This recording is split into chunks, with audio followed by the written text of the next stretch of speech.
medar deui ngahanca deui tur ngahibur deui wargi Dahlia dina radiona sewang-sewangan ku bidangan dongeng Sunda ti Dahlia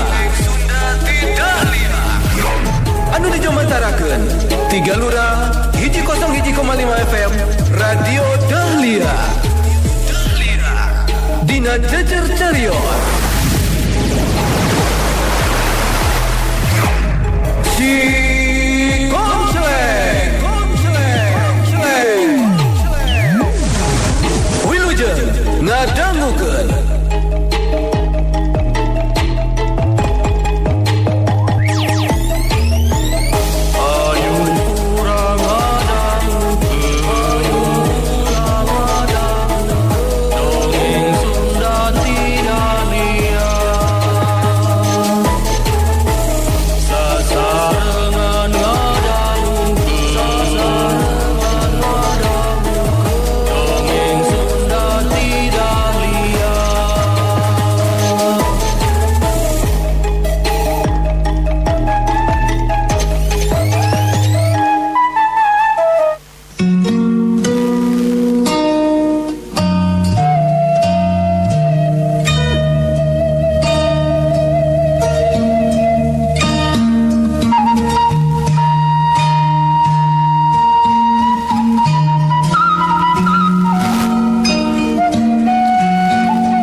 Dahlia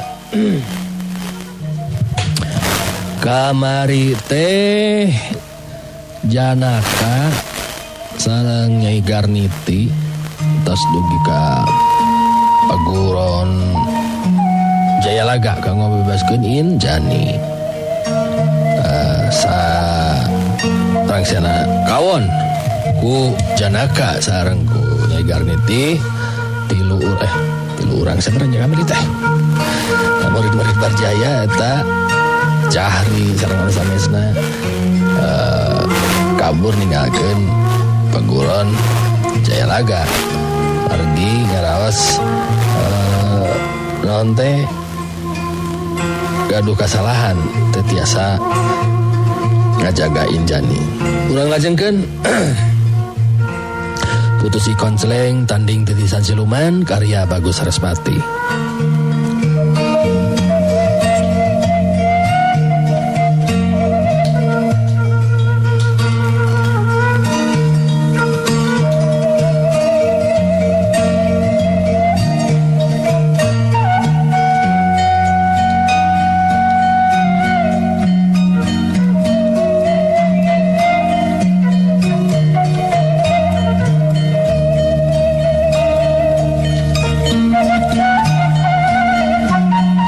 Dahlia urang caturkeun harita Janaka anu manggul Injani di baturan ku Nyai Garniti. Waktu tepi ka tempat anu kawilang sepi tisen Nyai Garniti nyarankeun supaya Injani leuwih hade dipulihkeun heula kaayaanana sina bebas tina pangaruh elmu gandrung ayu. Janaka satuju kana kahayangna Nyai Garniti. Geus kitu mah Janaka neangan tempat anu merenah.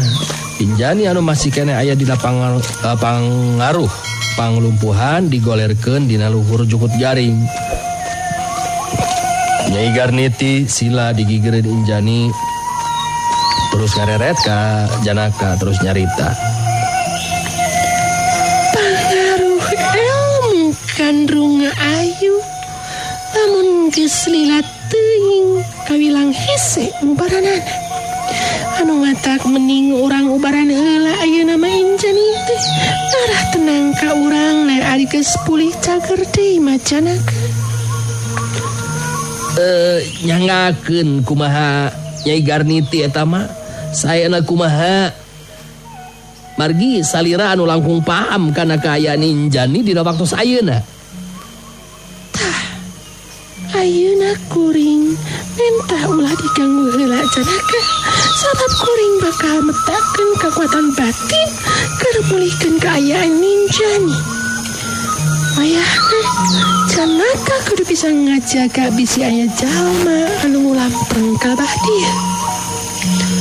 Seperti halna waktu keur ngubaran rahmi anu keuna kabeunangan ku ilmu Gandrung Ayu, harita Nyai Garniti ngalakukeun tindakan anu sarua.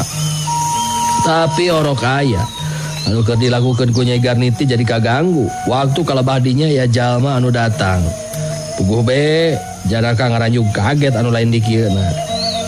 Sabab anu datang kalebah dinya teh si Kamprong geuningan. Memang Barjaya kawilang pinter dina kabaurna. Jadi tematak aneh lamun si Kamprong jadi leungiteun udagan anu saterusna jadi kalah ka ngambah kalebah dinya. Ningali aya Janaka jeung Nyai Garniti di hareupeunana, si Kamprong datang nyamperkeun. Nyai Garniti kapaksa cengkat nangtung lantaran kaganggu. Sanggeusna deukeut si Kamprong ngareret kalebah Injani anu ngagoler tanpa daya. Bade jengkerung si Kamprong terus nyarita.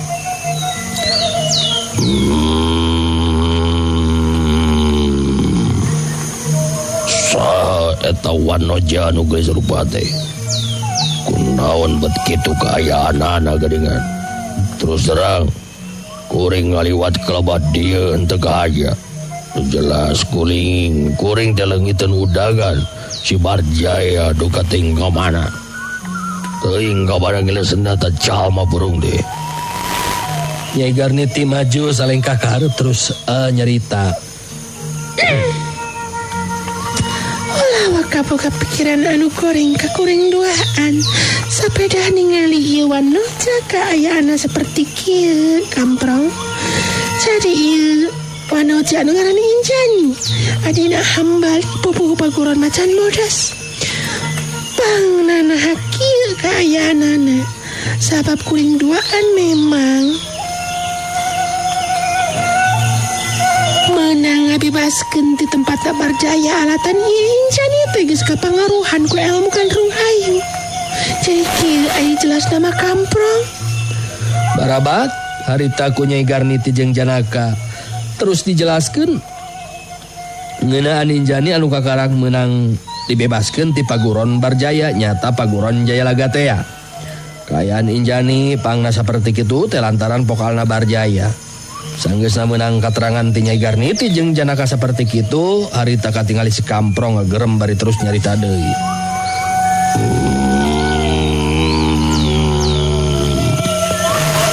Kebeneran atuh lamun kitu mah. Injani ku kuring bisa diinjem heula, dibawa ke mancing kedatangan Barjaya. Jadi kuring moal make kudu indit kalah suaringin. Ku cara Injani milu jeung kuring mangka Barjaya jeung si Garang Larang bakal aya datang nyamperkeun ka kuring. Jadi wayahna be rek dibawa diinjem heula ku kuring pikeun mancing si Barjaya jeung si Garang Larang. Apa satuju? Puguh be Nyai Garniti jeung Janaka jadi kaget ngadenge caritaan anu saperti kitu di si Kamprong. Kawilang caritaan anu bener-bener di luar dugaan. Komo Janaka mah geus langsung nyiak beureum beungeut lantaran amek. Tetep seukeut kasih Kamprong terus Janaka nyarita. Kamprong, Andika nyarita ulah ka mana karep. Injani lain barang ya make jeung rek diinjem sagala rupa.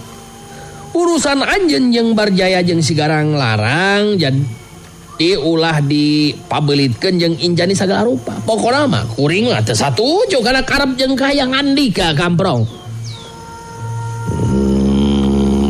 Namun teu satuju teu naon. Tapi kuring tetep bakal maksakeun kahayang. Coba di kaduaan rek kumaha. Sikap jeung caritaan si Kamprong anu saperti kitu puguh be keur Nyai Garniti jeung Janaka mah kabilang panghinaan. Ngandung harti geus teu ngajianan pisan ka maranehna duaan. Nyai Garniti rada ngarahuh oge jero hatena. Sabab kembang bakal aya kaributan teh geus nembongan. Nyai Garniti nyobaan tetep tenang. Harita kadenge Nyai Garniti nyarita deui. Rek maksakeun karep jeung kahayang anu henteu di na tempatna, Kamprong. Urusan jeung Barjaya katut si Garang Larang eta urusan pribadi Andika.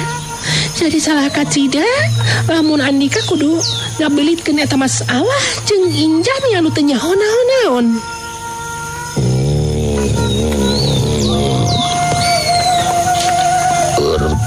kuring geus jelas kacindekandana moal bisa ditawar deui.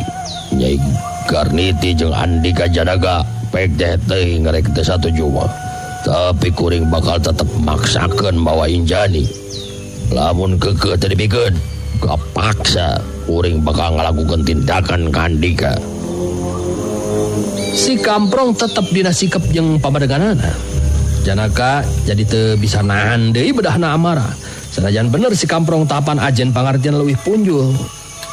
Ngan keur Janaka mah leuwih hade ngadu jiwa jeung tibatan wanoja anu dipika cintana dibawa ku si Kamprong. Kamprong. Ulah ngarasa sombong Andika. Keur si Janaka moal make kudu semer. Lamun teh mah kudu ijen jajaten jeung Andika. Lengkahan heula bangke si Janaka lamun keukeuh rek mawa Injani sia. Rasakeun. Hiap hiap. Soela, silang. Janaka geus miheulaan majuna raja. Nyai Garniti teu bisa ngantep kana eta kaayaan. Pupuh geus kaukur kapunjulan elmu si Kamprong. Dina waktu harita anu matak harita Nyai Garniti ngacorelat uncat maju ngabantu.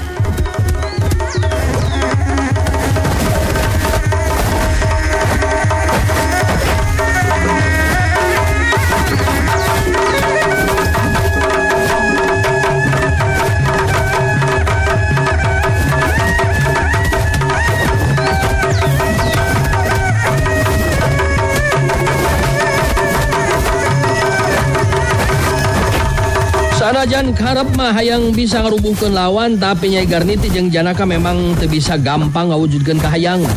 Puguh waktu keur tarung, Nyai Garniti babarengan maju jeung Aki Ranggawulung oge si Kamprong tetep meunang angin. Komo ayeuna sasat Janaka anu ajan pangartina aya disandapeun Aki Ranggawulung.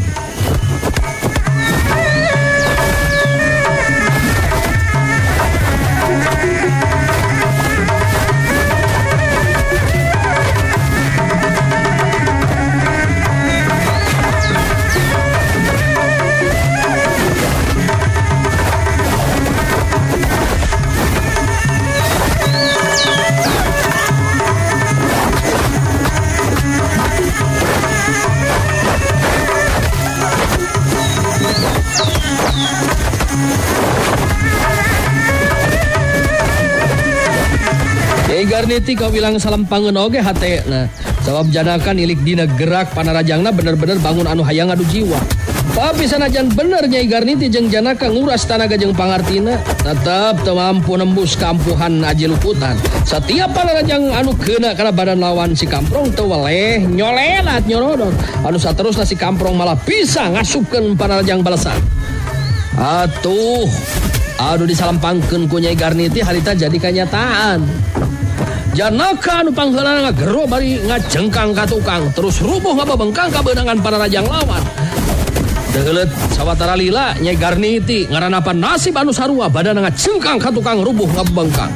Datang panarajang Janaka sukiu tos.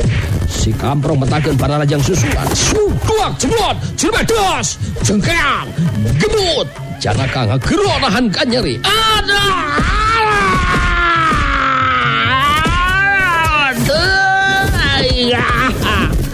Datang panarajang Nyai Garniti sukiu gibeng solelat los. Si Kamprong ngagibengkeun awakna bari langsung narajang di waktu harita. Suduak gibron buk tuas jengkang gebut.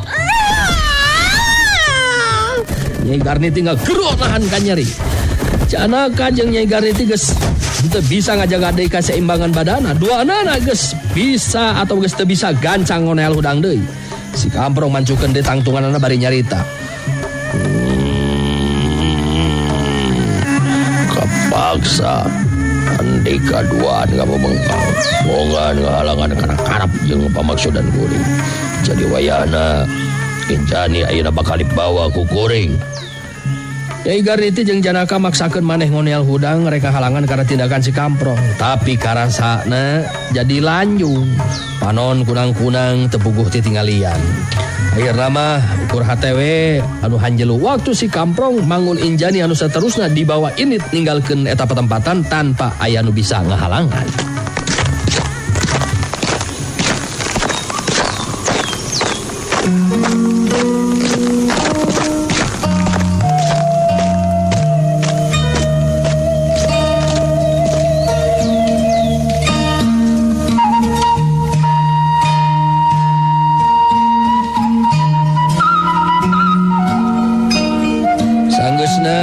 Si Kamprong teka tingali eueuh didinya Nyai Garniti anu pangheulana bisa ngoneal hudang lalaunan bari jeung sumengir nahan ka nyeri terus ngareret ka Janaka anu masih keneh ngabebengkang telila terus nyarita lalaunan.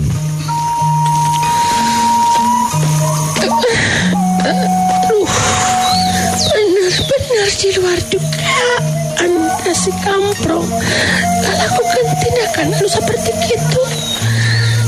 Tetela si Kamprong memang punjul ilmu. Nah, orang duaan teu mampu ngimbangan ajen pengerti. Cilaka Janaka. Kumaha boa ieu mah nasibna Injani nyai bisa lepas tina cangkreman Barjaya ieu na bet kalah ka di bawah ku si Kamprong. Bener-bener apes urang dina poe ieu nyai.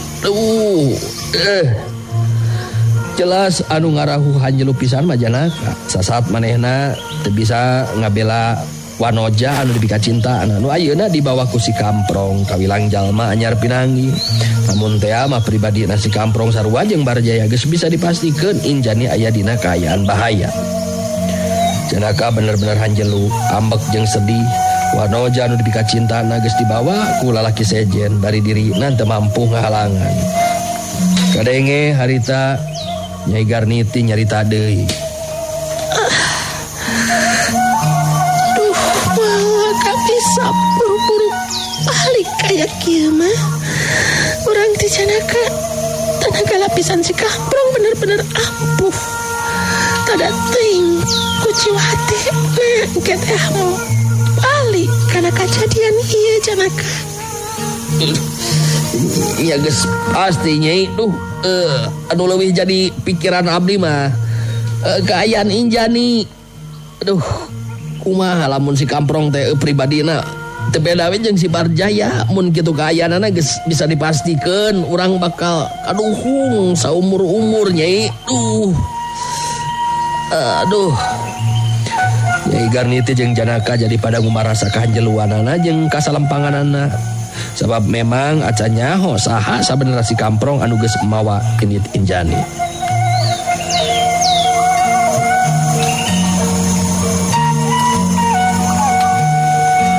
Kajadian anu lumangsung bangun anu kontak kana batina hambali. Sabab harita nu aya di paguron Macan Bodas negerakeun perasaanana ka teu panujuanana sepeda Mang Odek jeung Aki Rangga Wulung balik teu heula. Hambali ngabagikeun paneutupna ka Mang Odek jeung Aki Rangga Wulung bari nyarita. Padahal mah muhun sakedahna mah Mang Odek sareng Aki Rangga Wulung teh atos beng ngiring ka paguron Barjaya. Margi urang teu acan terang kumaha kaayaan anu saleresna di tempat Barjaya kitu maksud teh. Ari sanggem emang Maden kieu ya. Ente kedah salempang ari margi Nyai Garniti parantos tiasa ngukur karena kaayaan di tempatna Barjaya. Janten ku emutan emang mah moal dugikeun ka gagal naon anu dilakukan ku Nyai Garniti sareng Janaka. Kitu tari sanggem emang Maden. Hambali narik napas panjang. Ngabagikeun paneutupna ka Mang Odek jeung Aki Rangga Wulung teu terus kedal deui lisan. Nya namung ieu teh kuijiran. Waktu ieu mah Mang kedahna Nyai Garniti sareng Janaka teh tos aya ka dieu. Lamun dugikeun ka ayeuna masih keneh tacan aya bae sumping geuningan. Lumatak abdi rada salempang ieu teh Mang. Cobi kumaha numutkeun Aki Rangga Wulung ye.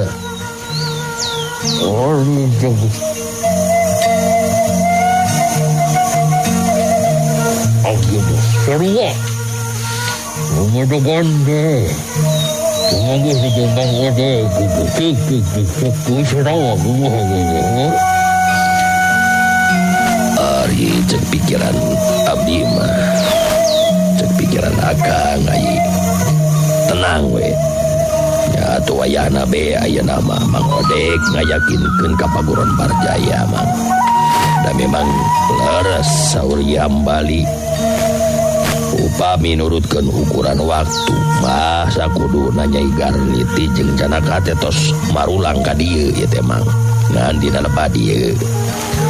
Mang ulah asa dipaksa kitu oge upami Mang Odek tos sapagodos jeung pamikiran abdi gitu Mang.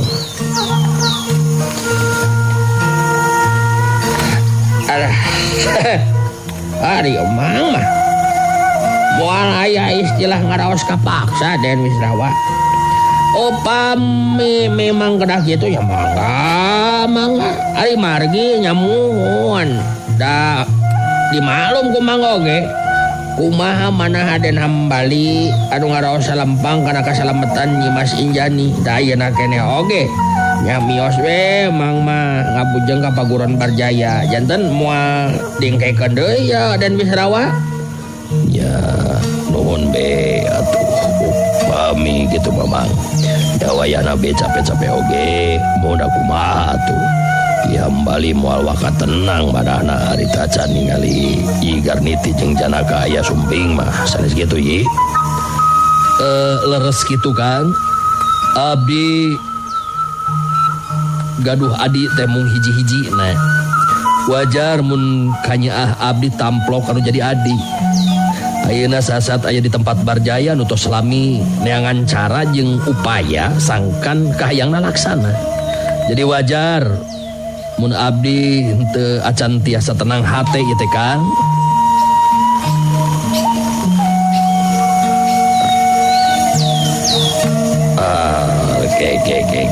Kunaon ari ki guru ieu teh kalanga ulang kitu ki.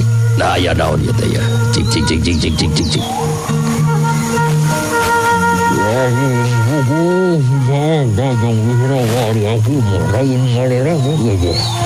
Bos ayah anu rada bahaya ya karasana batin aku ini wadah aku langsung setuju ngajurung laku kalau ayah nak supaya Mang Odek beramiang gitu.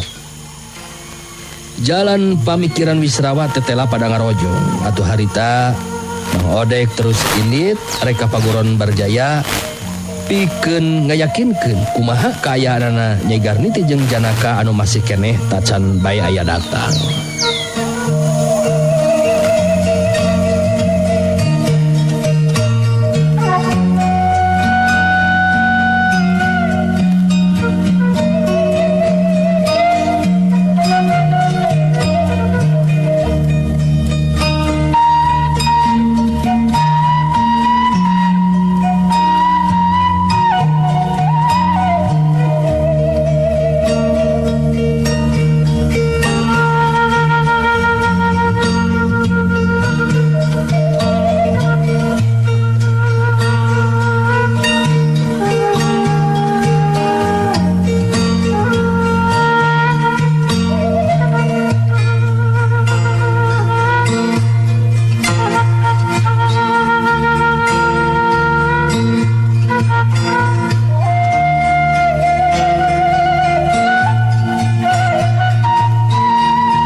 Wargi dahlia urang caturkeun harita kaayaan di alas waringin. Nyai Wulung jeung si Garang Larang katut sidugul waru anu keur ngalobrol tiluan harita kaget ningali kadatangan Barjaya anu ngahegak napasna lantaran terus-terusan lumpat. Bari jeung kerung Nyai Wulung harita langsung tumanya ka Barjaya anu kakarag datang.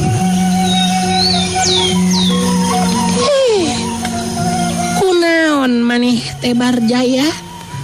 Mending ngahegak bari jeung letah ngelelak kitu siga kuda sia teh Barjaya.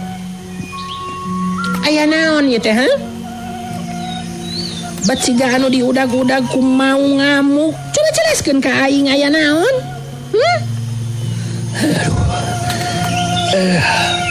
Aduh, memang bener Nyai. Aduh, salah kita. Lain diudag ku maung. Aduh, tapi diudag ku musuh. Jadi musuh itu jelema anyar pinangi ngaranna teh si Kamprong itu. Aduh. Saha? Si Kamprong. Aing bet asa kakarak ngadenge ayeuna ieu kana eta ngaran. Nah mangkluk teh di mana ada si Kamprong teh asalna di mana? Barjaya geus calangap rek ngajawab pananyana Nyai Wulung ngan kabur kapegat ku si Garang Larang anu nyarita. Mana mah? Aya wae Barjaya datang di kalakannya capek anu kitu patut sia. Rek naon si Semprong udag-udag maneh? Morolang layangan sia teh. Rek naon Aduh, lain si Semprong si Kamprong. Aduh, jadi si Kamprong teh bisa dianggap enteng ajan ilmu nah. Kuring terus dari si Garniti anu maju babarengan jeung Ki Rangga Wulung oge teu mampu nembus ilmu anji lukutan anu kacangking ku eta mangkluk. Aduh, manehna keur neangan jalma anu geus ngabinasakeun Nyai Mayang Sakti. Jadi manehna teh calon salakina Nyai Mayang Sakti. Aduh, jadi kieu ya ari jelasna mah ya. Harita Barjaya terus ngajelaskeun ngeunaan saha sabenerna si Kamprong anu satarina mah nyobaan diperdaya sangkan bisa dimangpaatkeun dirina. Tapi ku pihak paguron Macan Bodas dibuka kayaan anu sabenerna yen anu geus nelasan jiwana Nyai Mayang Sakti teh si Garang Larang. Kumatak dina hiji waktu tangtu si Kamprong bakal ngayakeun balitungan. Barjaya anu masih kene ngahegak mungkas guaran caritaanana. Aduh, jadi kitu tah ngeunaan si Kamprong teh. Jadi eta mangkluk teh kabilang ancaman oge keur urang teh Nyai. Aduh, kemampuan ilmu silatna teh bisa dianggap sepi. Untung tadi kuring bisa ngalajokeun si Kamprong jadi manehna leungiteun udagan. Aduh,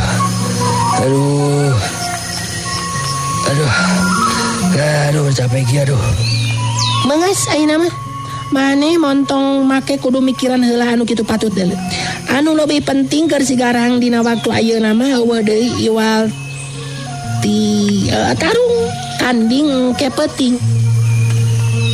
Pikiran si Garang teh keur museur kana tarung tandingan kepeting. Jadi urusan anu kitu patut mah bisa lahang kege diberesan lamun si Santana murid tunggalna si Widi Sakti. Geus kojor. Bener teh Garang? Lain kitu Lin?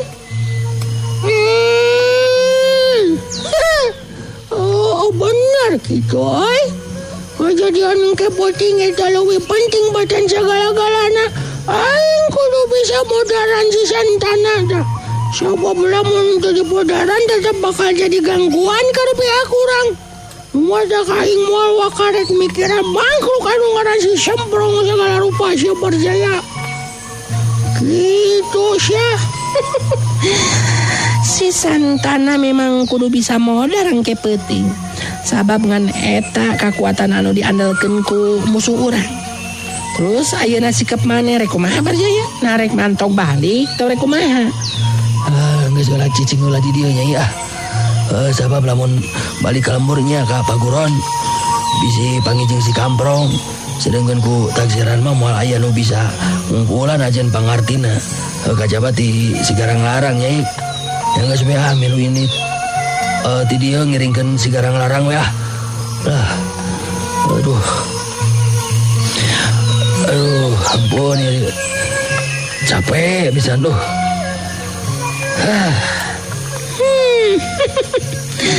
Atuh. Manggas we kitu sia. Montong wa kamantong sabab engke peuting urang init babarengan nyaksian lumangsungna tarung tandingan. Ngan aing masih kene penasaran ya ajang nalek sakali deui ka maneh garang. Nah, bener. Maneh bakal sanggup modaran si Santana teh.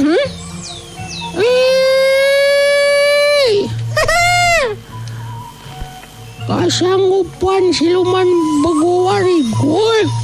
Moal make kudu nyarahan sia.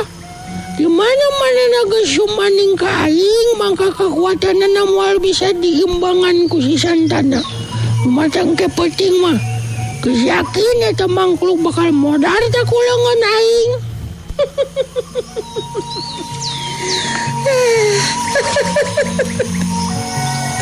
Ya syukur ari maneh geus yakin saperti kitu Mas ya. Tenang ka aing na oge. Ari geus jelas bakal kitu mah kajadianana.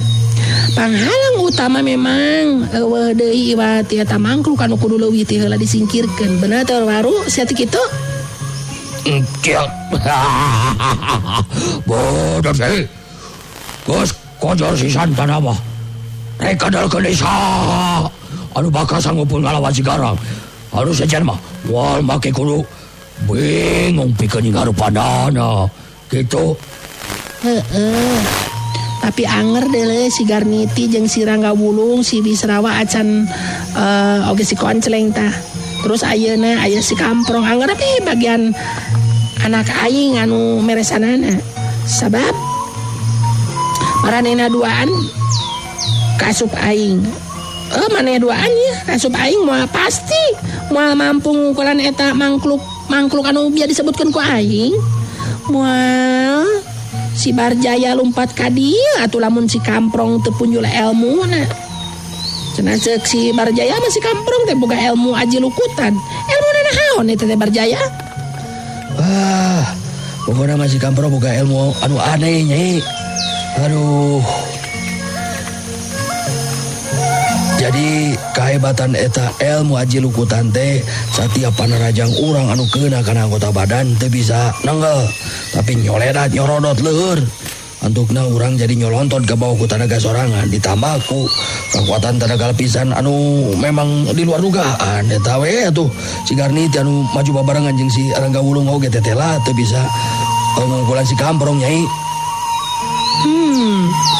Memang hebat lamun kitu mata mangkluk teh. Tapi aing boga kayakinan lamun geus modar si Santana mangka urusan jeung musuh anu sejena utama si Koncleng jeung si Kamprong bisa buru-buru dibereskeun meureunna. Sabab ku ijiran aing si Koncleng kitu deui si Kamprong tangtu moal leuwih punjul ti si Santana. Hartina bakal leuwih gampang ngungkulanana. Lain kitu garang?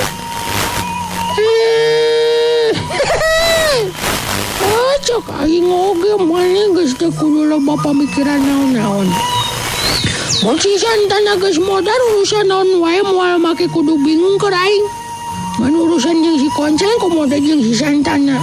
Terus terang aing sorangan ka ngarak ayeuna panggih jeung lawan anu mampu nepikeun ka 2 kali tarung tandingan. Anu matang ke peuting anu katilu kalina aing panggih jeung si Santana ka karak eta mangkluk bakal modar. Si Santana modar mah aing tinggal neangan si Koncleng anu jadi akina. Matak maraneh. Kudu percaya kana omongan aing. Jadi urusan jeung si Kamprong jeung si nu sajana eta urusan gampang lah dibandingkan urusan si Santana dan jeung si Koncleng anu jadi akina. Nu matak pikiran aing oge sarua. Si Santana jeung si Koncleng anu jadi akina kabilang lawan anu teu bisa dianggap enteng. Bukti manehna basa katukang geuningan ngalawan si Koncleng maneh teh. Lamun teu boga ilmu aji bayu manglaga mah 100 kali pae 100 kali hirup geus dibastikeun maneh anu kasaoranin. Terus ayeuna maneh 2 kali tarung tandingan jeung si Santana incuna si Koncleng maneh geus bisa ngungkulan si Santana. Pikeun maneh kudu dibantu ku siluman begu warigua segala rupa. Padahal geus loba jago-jago kolot anu baroga ngaran geus jadi korban kagarangan maneh. Nu matak urusan jeung si Kamprong mah nya urusan cetek Barjaya eta mah. Ya ari geus aya katangtuan kitu mah Kenang kakuringna oge nyai. Anu harti si Kamprong mah ukur ngadaguan waktu pikeun ajal binasa. Dengan lamun teh mah aya datang ka dieu lantaran geus nyahoeun. Anu binasa ka Nyai Mayang Sakti teh sigarang tangtu eta jelema teu bisa diantepkeun Nyai. Aduh, geus balik deui ka dinya mani make head. Beungeus lah. Montong ngomongkeun wae eta mangkluk deui. Urang leuwih penting mamikiran atau mikirkan engke penting numata geus maneh mah jempe barjaya. Ayo ke si garang anak aing ambekeun ka maneh. Bisa-bisa maneh di podaran sia. Bener teh garang? Sia ge akhir. Padahal lamun terus baca wae ngomongkeun masalah jeung si Semprong ku aing cenah maneh dipureutkeun ka tukang sia barjaya. Ona mah engke oge ku aing teh sarua. Bakal di podaran teh si Semprong teh nyaho. Nasibna bakal sarua jeung si Santana sabaraha kancai sia teh. Ieu kacabrak wae sia. Babuk wae geura. Ngadenge sigarang larang geus ngomong kitu mah harita barjaya jempe teu daekeun deui ngomong. Ugo sieun mun nepikeun ka sigarang larang ngambek saperti kitu.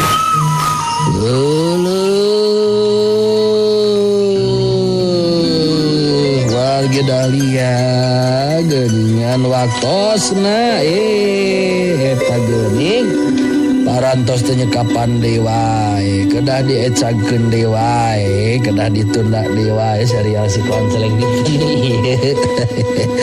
Alah hanya kal pisan insyaallah enjing urang teraskeun deui simpuring anu mancan tugas Bunda dan Mary seja amit mundur amit mungkur ka sadayana atur nuhun tina sadaya perhatosanana hapunten tina samudaya kakirangan kalepatan atur nuhun sadayana wargi-wargi nu saratia ngadawukeun dongeng Sunda Dahlia hapunten ya dinten ieu tiasa ka absen hiji-hijinya anu ngalungkungan WA ngalungkungan TikTok Facebook. Aduh sapunten pokona dikumkeun lah kanggo sadayana wargi-wargi anu saratia teras ngadawukeun dongeng Sunda Dahlia atur nuhun. Sim goreng Bunda dan Mary undur pamit. Assalamualaikum warahmatullahi wabarakatuh. Panteng radio Panteng Dahlia enak-enak lengkapnya Dahlia perungah go goyang. Wargi Dahlia cag heula urang cageun heula dugi ka dieu dongeng Sunda ti Dahlia dina dinten ieu dina carios si Komceleng Amun hilap ulah dugi ka kantun enjing patepang dangu deui dina acara sareng tempat anu sami mung di 101,5 FM Radio Dahlia. Wilujeng Kantun Permios